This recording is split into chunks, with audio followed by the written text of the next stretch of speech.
आज हम लोग सीखेंगे वास्तविक संख्याओं के बारे में। जब हम लोग अपना अध्ययन शुरू करते हैं तो सबसे पहले हमें सिखाया जाता है प्राकृतिक संख्याओं के बारे में।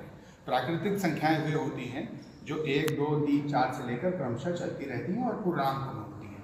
बचपन में जब हम गणित पढ़ना शुरू करते हैं तो सबसे पहले हमें इन्हीं का अध्ययन कराया जाता है।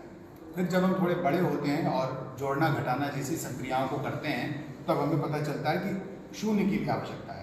जब शून्य जुड़ जाती है प्राकृतिक संख्याओं के समुच्चय में तब उस समुच्चय को, उस संग्रह को पूर्ण संख्याएं कहते हैं।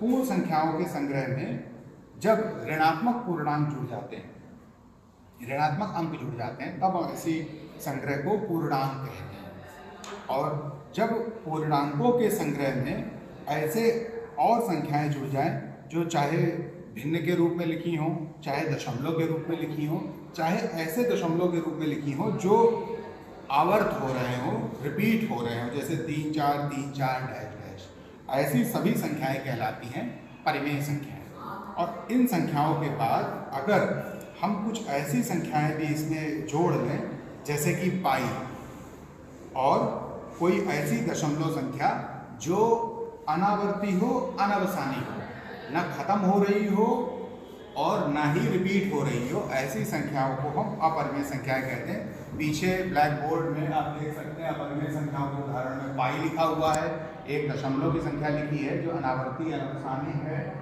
वर्गमूल 2, वर्गमूल 3, वर्गमूल 5। इनके भी जब आप मान निकालेंगे तो दशमलव के बाद ना दशमलव खत्म होगा और ना ही रिपीट होगा, तो ऐसी संख्याओं को हम अपरिमेय संख्या कहते हैं। और इन सब संख्याओं के समुच्चय को जब एक साथ लेते हैं तब इनको कहा जाता है वास्तविक संख्या।